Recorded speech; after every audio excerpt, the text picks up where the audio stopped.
Segunda Crônicas, no capítulo 7.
Sabe por que nós estamos aqui depois de 21 dias? Porque o Senhor nos sustentou cada um desses dias.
celestial. Hoje o Senhor tem nos colocado como guerreiros do Senhor.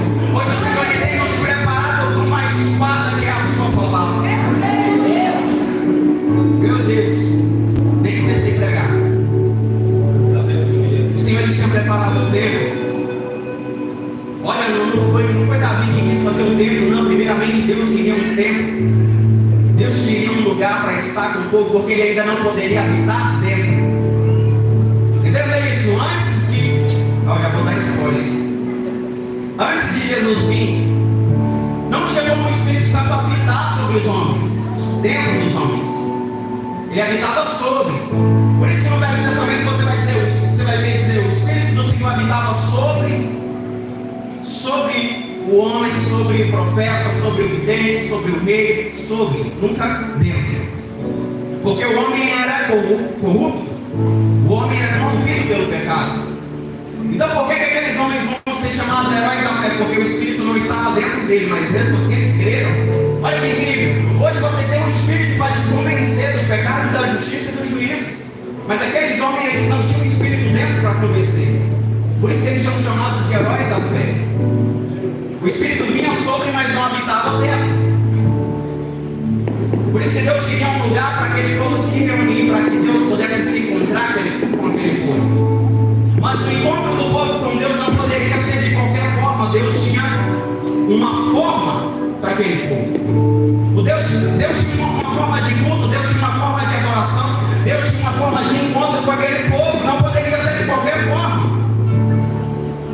Então por que hoje eu e você nós queremos fazer de qualquer forma?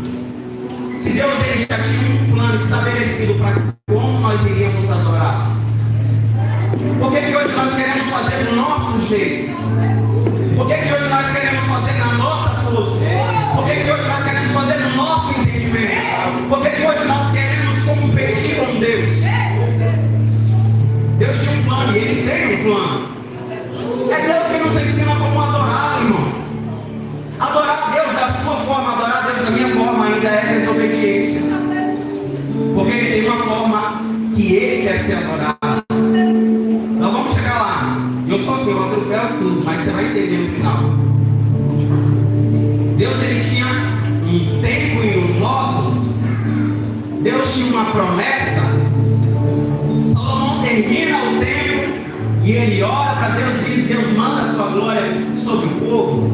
Quando esse povo pecar, Senhor, e eles se arrependerem, derrama da sua graça sobre eles, perdoa os pecados, ouve do céu, sara a sua terra. Depois dele orar e oferecer sacrifício, Deus dá uma resposta disso: olha, se esse povo pecar e depois eles se arrependerem, se eles orarem, se eles se abandonarem seu mau caminho e orarem e me buscarem, então eu ouvirei dos céus, eu perdoarei seus pecados, sararei sua terra. Mas, porém, ou seja, o Senhor ele tem promessa para mim e sua vida. Ele tinha promessa para aquele povo, mas toda promessa ela é condicional.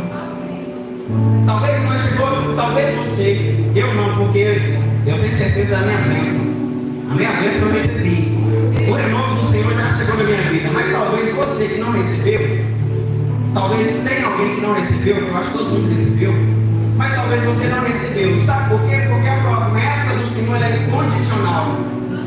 Olha como é que começa o versículo que a gente leu.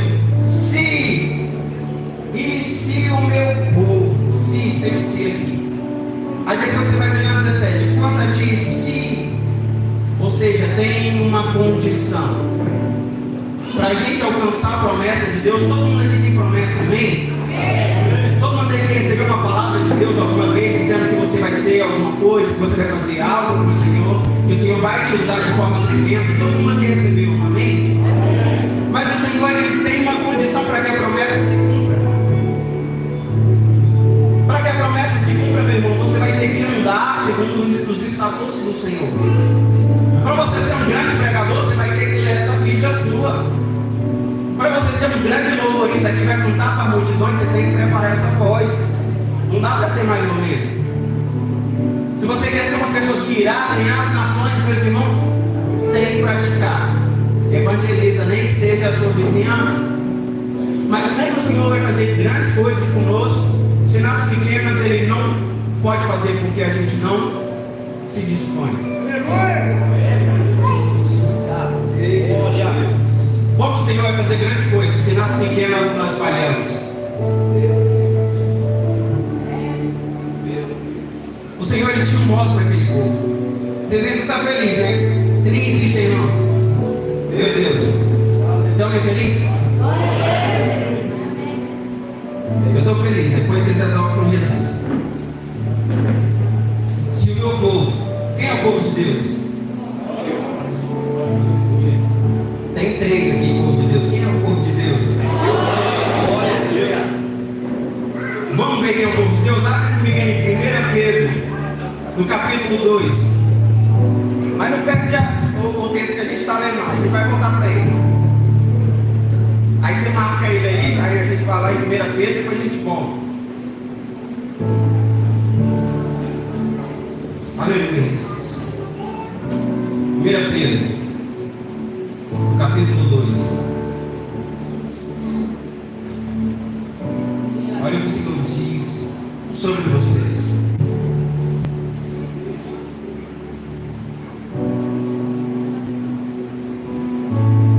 Aleluia.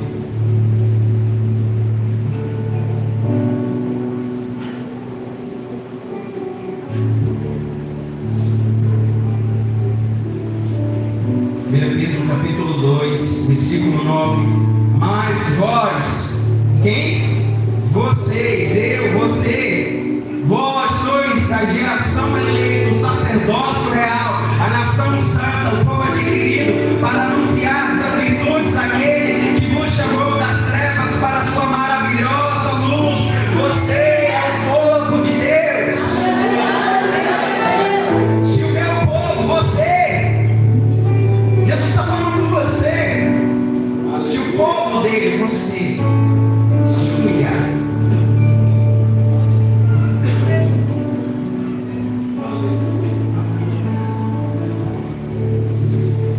mas olha que coisa interessante.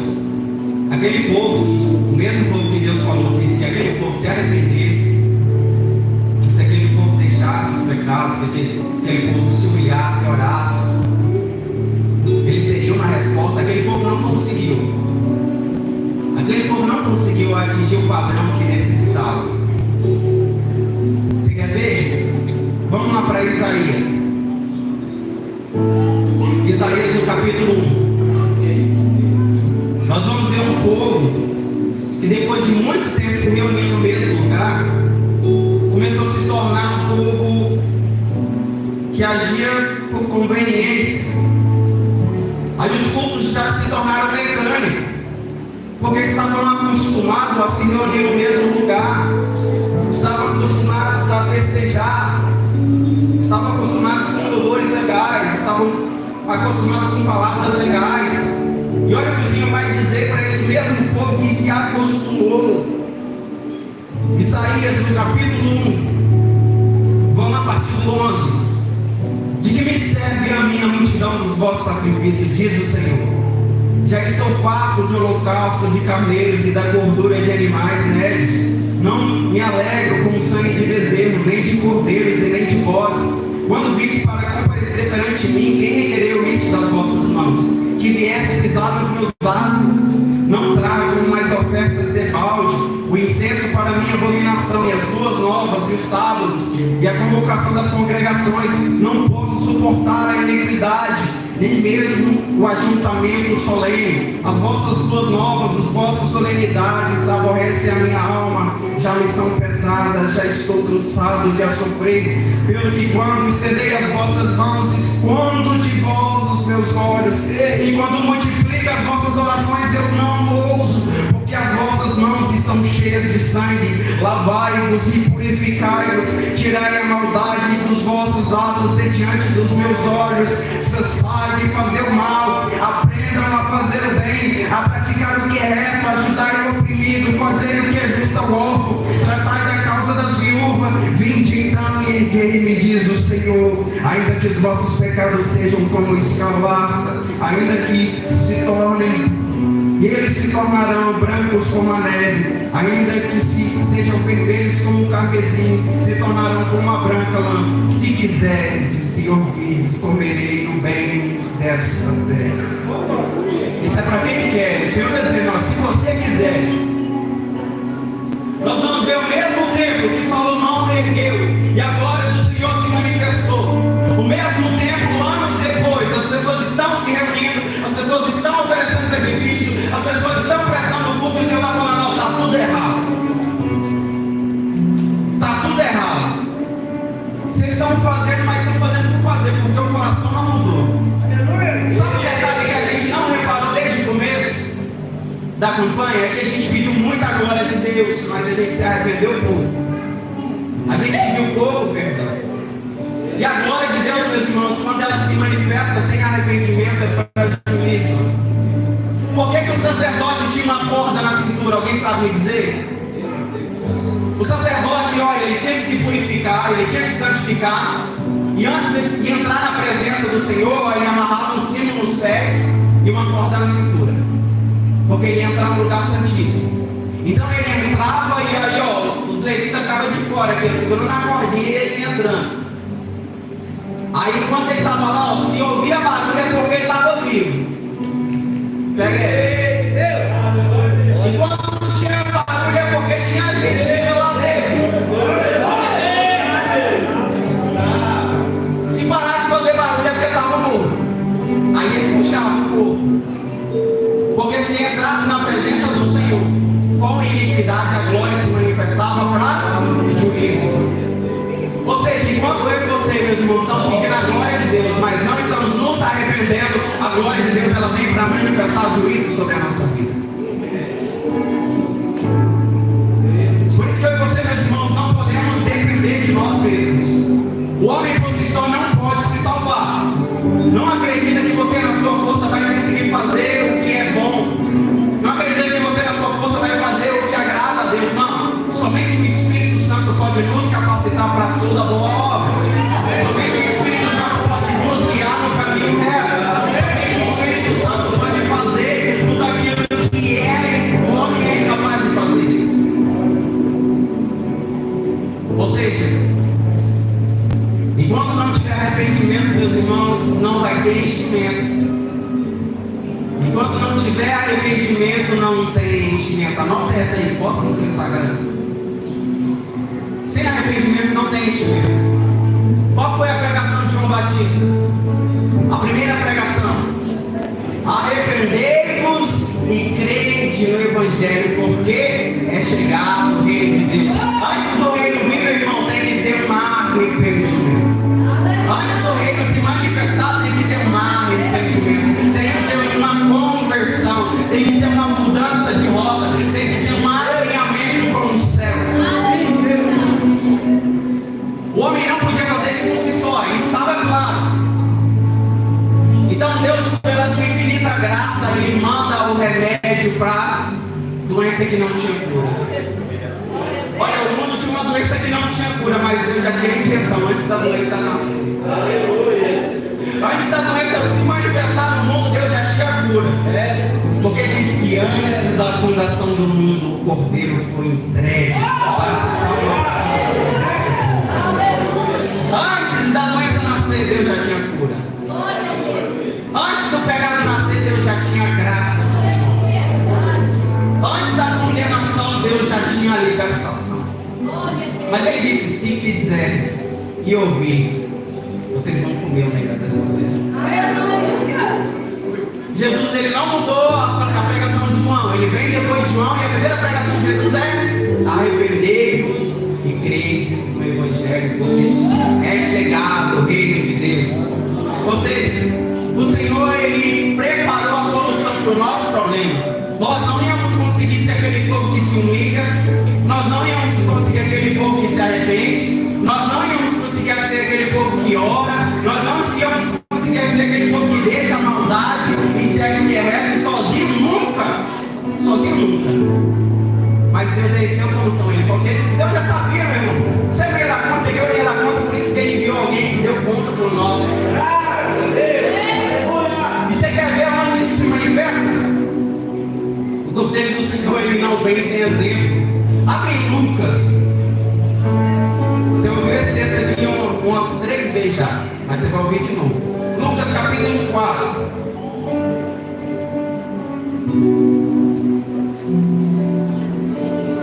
Oh, glória a Deus. Eu estou acabando. O pregador pentecostal ele fala que está acabando 8 vezes. Então vai contando. Lucas capítulo 4.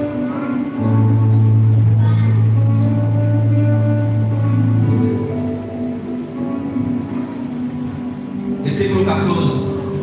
Então, pela virtude do Espírito, voltou Jesus para a Galiléia, e a sua fama correu por todas a terra e ensinava nas suas sinagogas, e por todos eram louvados. Chegando a Nazaré, onde fora criado, entrou no dia de sábado, segundo o seu costume, na sinagoga. Levantou-se para ler. E foi-lhe dado o livro do profeta Isaías, e quando abriu o livro, achou um lugar que estava escrito: o Espírito do Senhor está sobre mim, pois ele me ungiu para evangelizar os pobres, enviou-me para curar os quebrantados de coração, apregoar a liberdade aos cativos, a dar vista ao cego, e pôr em liberdade os oprimidos, a anunciar o ano aceitável do Senhor. Então ele fechou o livro, e tornando-se a dar um ministro, aceitou-se, e os olhos de todas as sinagogas estavam fitos nele. Então ele começou a dizer: hoje se cumpriu esta escritura em vossos ouvidos. O conselho do Senhor ele não vem sem exemplo. O Senhor ele mandou o seu ungido para nos dar o caminho. Ele enviou o seu ungido para nos anunciar o caminho. E ele disse: eu sou o caminho, eu sou a verdade, eu sou a vida. Ele veio para nos ensinar como fazer. Ele veio para nos ensinar a como alcançar a misericórdia de Deus. E na cruz ele anuncia isso. Na cruz ele vai anunciar isso.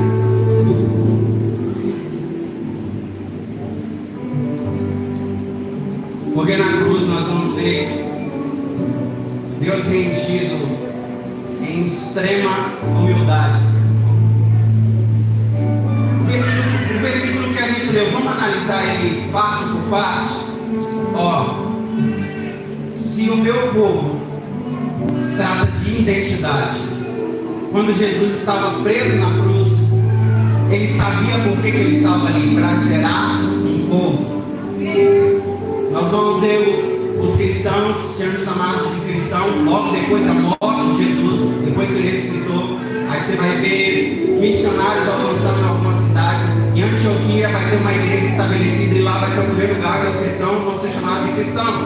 Antes eram chamados de seguidores do caminho. Ou seja, primeiro Jesus ele nos mostra sobre identidade, porque ele mesmo se fez como filho da humanidade. Ele disse o filho do homem. Então ele está mostrando sobre identidade. Se o meu povo trata de identidade, quem é o povo de Deus? Deus.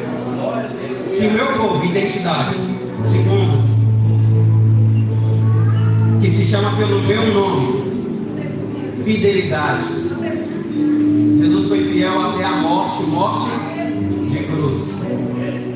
Se o meu povo, que se chama pelo meu nome, fidelidade, identidade, se humilhar, o Senhor, sendo Deus, ele não tomou por usurpação ser igual a Deus, mas assim mesmo se humilhou, tornando servo em semelhança de homem. O Senhor Jesus, ele mesmo se humilhou para nos ensinar a nos humilhar perante Deus.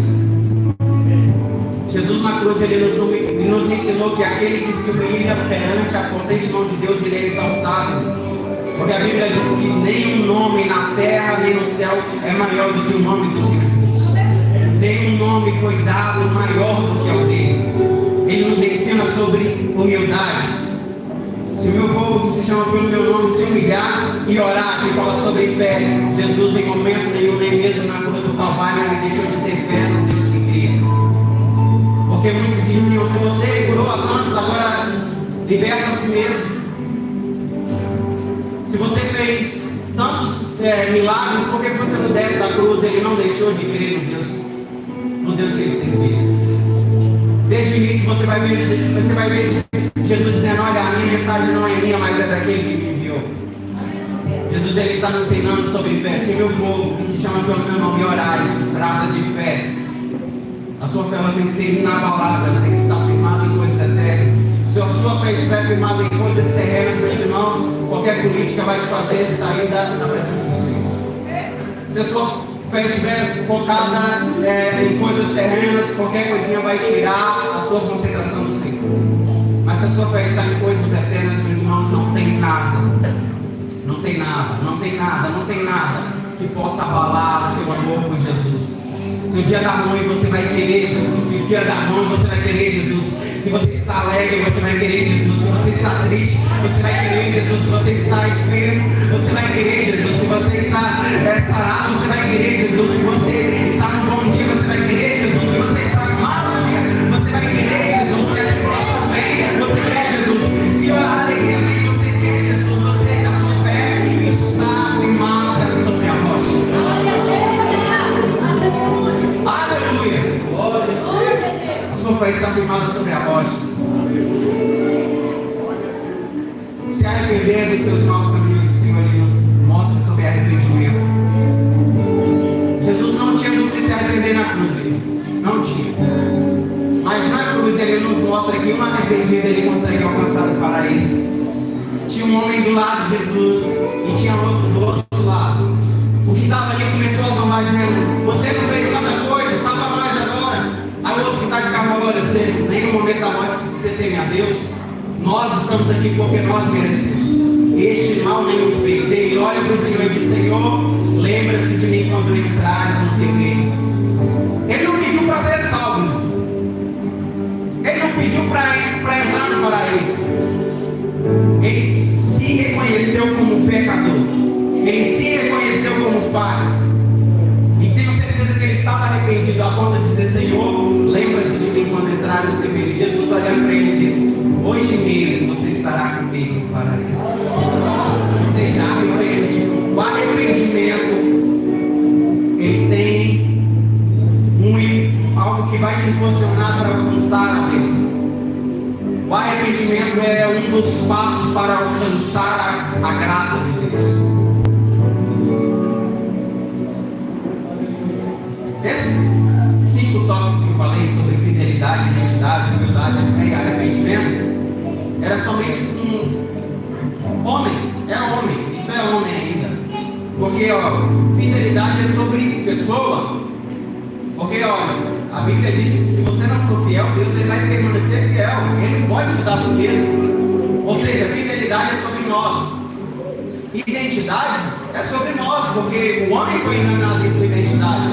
No jardim, a serpente vai enganar Eva sobre identidade. Adão vai ser enganado sobre identidade. Quem vocês querem ser? Você quer ser igual a Deus? Sobre identidade? Deus não tem dúvida da identidade dele. Ele diz: eu sou. Eu sou. Ele não tem dúvida da identidade. Humildade. Deus não tem problema com humildade. Porque o próprio Jesus, sendo Deus, não tomou por usurpação ser igual a Deus, mas assim mesmo se humilhou, tomando a forma de servo e semelhança de homem. Fé. Deus não precisa ter fé. Isso é óbvio. Deus não precisa ter fé. Quem precisa ter fé é eu e você. Deus não precisa. E arrependimento, Deus também não precisa se arrepender. Deus não precisa arrepender, mas eu e você precisamos. Mas olha o que vem de Deus. Misericórdia. Então ele diz: então eu ouvirei do céu, perdoarei os seus pecados, graça, e sararei a sua terra, libertação. Você está vendo que quando você dá os passos em direção ao Senhor, ele dá mais outros passos em direção a você. E quando você está caminhando em direção ao Senhor, ele está caminhando em direção a você. E quando você acha que está perdendo algumas coisas, o Senhor ele já vem com as mãos cheias, dizendo: olha o que eu tenho para você. E quando você está: não, Senhor, é meu, querendo entregar isso aqui, olha, o Senhor vem com uma chave dessa, o que eu tenho para você é muito maior. O que eu tenho para a sua vida é muito melhor. O seu olho ainda não ouviu, o seu ouvido ainda não ouviu, nem chegou no seu coração ainda o que eu tenho preparado para você. E Jesus se cumpriu o que precisávamos para nós alcançarmos a graça do Senhor. Jesus ele nos mostrou o caminho. Eu vou terminar agora lendo um texto que está em Efésios, no capítulo 2.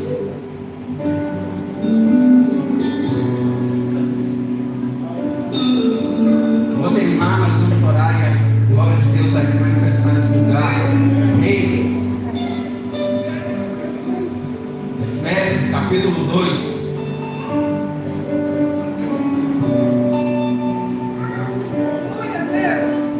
Olha o que Deus diz para nós sobre tudo isso que nós falamos até agora. Pega essa no seu espírito. Efésios capítulo 2. E vos vivificou, estando vós mortos em ofensas e pecados, e que em outro tempo, antes, segundo o curso deste mundo, segundo o príncipe das potestades do ar, o espírito que agora opera no filho da desobediência, entre os quais todos nós também antes andávamos nos desejos da nossa carne, fazendo a vontade da carne e dos pensamentos, e éramos por natureza filhos da ira. O que eu disse para você, a glória de Deus quando se manifesta num lugar que não há arrependimento, manifesta a ira. Nós éramos filhos da ira, como no outro tempo também. Mas Deus, que é riquíssimo em misericórdia, pelo seu muito amor que nos amou, estando nós ainda mortos em nossas ofensas, nos vivificou juntamente com Cristo, pela graça, são salvos, e nos ressuscitou juntamente com Ele, e nos fez assentar em lugares celestiais em Cristo Jesus, para mostrar nos séculos vindouros as abundantes riquezas da sua graça, pela sua benignidade para conosco em Jesus Cristo. Porque pela graça sois salvos, por meio da fé. Isso não vem de vós, é dom de Deus, não vem de obras para que ninguém se glorie, porque somos feitura sua, criados em Cristo Jesus para as boas obras, das quais Deus preparou para que andássemos nelas. Olha isso aí, porque somos feitura sua, criados em Cristo Jesus para as suas boas obras, as quais Deus preparou.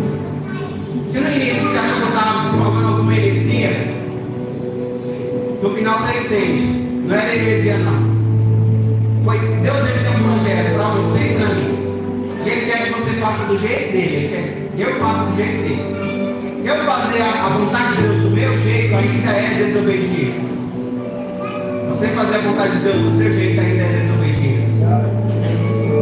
Portanto, lembrai-vos que vós em outro tempo eras gentios na carne, chamado incircuncisão, pelo na carne são chamados circuncisão feita pela mão de homens, que naquele tempo estavam sem Cristo, separados da comunidade de Israel, eram estranhos ao conceito da promessa, não tinha como você acessar a promessa, não tendo esperança em sem Deus no mundo. Mas agora em Cristo Jesus, vós que antes estavam longe, já perto, pelo sangue de Cristo chegaste, porque Ele é a nossa paz, o qual de ambos os povos fez um, derribando as paredes da separação que estavam no meio, e na sua carne desfez a inimizade, isto é, as leis e o mandamento, que consistia em ordenança para criar em si mesmo dos dois um novo homem, trazendo a paz, e pela cruz reconciliar ambos com Deus em um corpo, matando com elas a inimizade, e vindo Ele evangelizou a paz,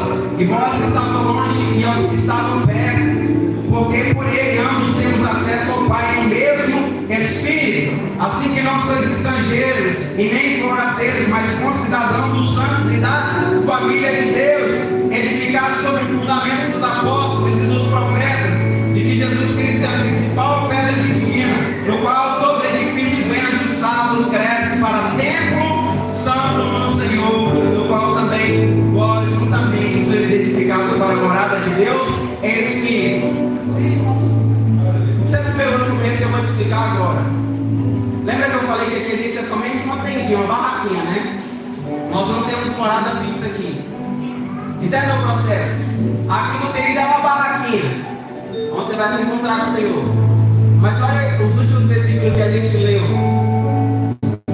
21, no qual todo edifício bem ajustado cresce para templo santo no Senhor, no qual também vós juntamente sois edificados para a morada de Deus em Espírito. Aqui você ainda é uma barraquinha, meu irmão, mas lá no céu a Bíblia diz que você será como um templo para a adoração, morada do Senhor em Espírito.